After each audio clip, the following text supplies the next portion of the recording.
Өзім Смайыл Борадалы Келес ауданының бірлесу әкімшілігінде тұрамын. 58 жылғымын. 68-69-ге бар ма? 68. 69 кетті қой жо. Ойбай. Мына кемпірім. Бұл да өзіме қатар құрдас. Класстастық қойдық. Есім Анар. Тігіммен не жасаймыз, саудашылық, саудадамыз. Үйде тамақ асайқамыз деп немерелермен үйдеміз отырамыз. Келіннің шайын ішіп. Мына жерімді совхоз екіге бөлінген. Баяғыда ұжым болды ғой. Тогда совхоз екіге бөлінгенде мен бір өзім бөлім шығып кеткем, жеге. Бірінші болып бөліндім де осы жерді көтекті алып, заңдығы алдым. Келесі жылы жаңағыда ұжым бар, тарқап, бар жеге-жеге бөлініп кетті ғой. Сөйтіп соман жаңа балаға, үлкен балаға жерді, кішкентай балаға үйді беретін болдым. Соман әйтеуір кішкентай балаға 1 гектар беріп қой, бұл да күнін көрдім дедім, екеуміз серік көбейгенбіз деді. Соман осы терек әрекет қып кетті ғой, телевизордан, ютубтан көргенде. Павлония деген ағашты 3 жыл бұрын Өзбекстаннан алдырдық. Фарғана, Наманган деген вади бар ғой, вадиден алдырдық та. Өшір Түркістанда сатылып атқан төгеді. Бірақ ана вадиден Өзбекстан ағанымыз ояқта оқып келген агрономдар бар екен. Агрономдар қаша мына жетілгенше айтып тұрады екен. Ояқта дата қымбат болғанмын. Тілін білмейміз ғой бұның. Қайтып қарайтын оборотысын білмейміз. Сол үшін Өзбекстан алдырдық. Сөйтіп агрономдар бар айтып тұрады. Қай уақытта қандай су қою керек, қай уақытта не керек. Бұның пайдасы келешекті немерелер шөберелерде қалады екен де бұл. Бұл 60 жылдан 80 жылға дейін өмір сүреді екен мына ағаш. Сонда бір 12-13 мәрте кесіп алып сатып болады екен мынада бір құлаш болғанда. Көп жылдық екен да бұл. Көп жылдығына қызығып егіп атырып анда. Негізі мебель жасайтын жерек екен. Ана жапонский мебельдер бар ма, қымбат. Солар осындай ағаштан болады екен. Стройға құрылысқа да пайдаланса болады екен. Балка, пол-молға бәріне бола береді екен. Музыкальный аспаптарды істесе, оттан. Дауысы таза әдемі шығады екен. Сондай қасиеттері бар екен бұның.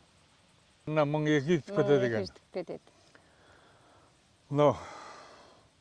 Несі пұшта дейді ма? Пұшта дейміз ғой, қауындарды көп еккен екен. Мына пұштасы 4 метр екен. Ана түппен мына түптің арасы 4 метр. Ара қашықтығы, мынаның түбі ара қашықтық. Ара қашықтығы 2 метр болды. Сонда 1 гектарға 1200 кетеді екен. 4 гектар жерім бар, 4 гектар жерім бәрін егіп тастадық. Сонда 5000-дай түп кетті да. Апа да бірінші кезде жәрдем беріп тұрған. Ана жапырағын жанынан, шығып атқанда жанынан шақ шығады екен. Шағын жұлып тұру керек екен да, бойын өтіру үшін. Сол кезде адам бойы болғанша шағын жұлып жәрдем беріп тұрды ғой. Келін екеулеп жабылып әйтеуір. Кейін өсіп кеткеннен кейін көршім баласы бар. Сол келіп шағын жұлып тұрады. Ол аға темірдің басына ілмек қып ағамыз, ілмекпен жұлып тұрады. Талғат деген бала, постоянно сол істейді. Аптасына шағын жұлып тұру керек екен. Ол басында шығып ағырма, шақ көрдің ба ағын. Басына бүйтіп шығады мұнадай ол. Соны жұлып тастау керек екен. Сонда шақтамайды екен де бүйтіп. Мыналар былтыр жылында, биылдан жылмаймыз енді. Шағы жайлады екен бұлай. Бәрі агроном айтқан бойынша істеп бармыз ғой. Бала анда евро жұмыс істейді. Бұның басында болу үшін жұмысқа шығып тұру керек қой, бала шағатын бағу керек қой. Бұл қашан 5-6 жылда бұл терек жетілгенше тамақ керек қой. Қаражат керек. Сен жұмысыңды істей бер дедім. Ақша жіберіп тұрсаң мен басында боламын. Су буына майда жүдасына өзім қарап тұрамын. Ақша келеді, жібереді, адам салып, майда жүде тірлген адам салып сетіламыз ғой. Біз олар енді оқтадықта қол босаған кезде арасында кеп тұрады. Қол ботаған кездеке мына шөптерін орып тарылап беріп кетеді. Жаңа келесі жылы кеседі ғой бұны көктемде. Тығыз болып шығу үшін, тіке өсу үшін кеседі. Соны кескенде үйге апарып жинағамыз. Елдіге бердік. Көп адам газ кіргізбегендері алды, әйтеу пайдаланып жақсы жанады деп рахметін айтып жатыр қалғандар да. Сөйтіп биыл не жаптық қой, 2 раз жауып жатырмыз ғой, 3 рет жауып қойдық. Сонда осының ағашынан жағамыз ғой, азғандай отымен тез піседі. Ол жаңа күлі аз, подақтап күл шығармаймыз. Жалын өте күшті болады. Жалыны күшті бұрла. Деймде пісіріп, деймде андай қылып жатыр да, сонысына қызықтық қой, жақсы екен деп.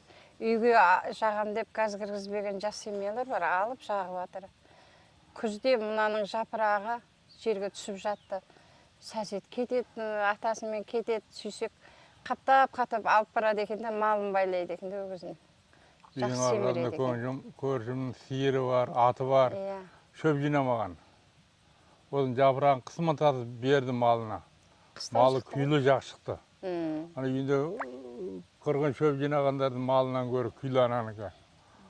Мына витамині көп екен де жапырағында.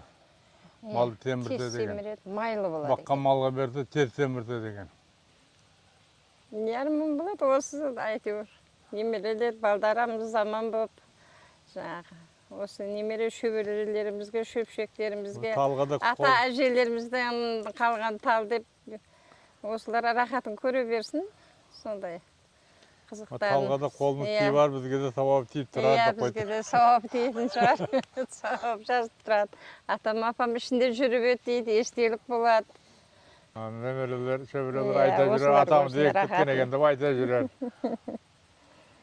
Шариғат бойынша жаңа арқаңнан талғаса, талға шымшық көлеңгеледі сауап тиеді, арқаңнан барып тұрады екен. Сол үшін малғаса, мал әкенің мал балаға мал болмайды да, мал жайын тауып кетеді. Тал болса, сауап көп екен, сауап арқаңнан барып тұрады екен. Жаңа қазақта мақал бар ғой, әкеңнен мал қалмасын, талғасын дегендей. Талғасын деп егі бармыз ғой. Немерелер, шөберелер рахатын көре берсін.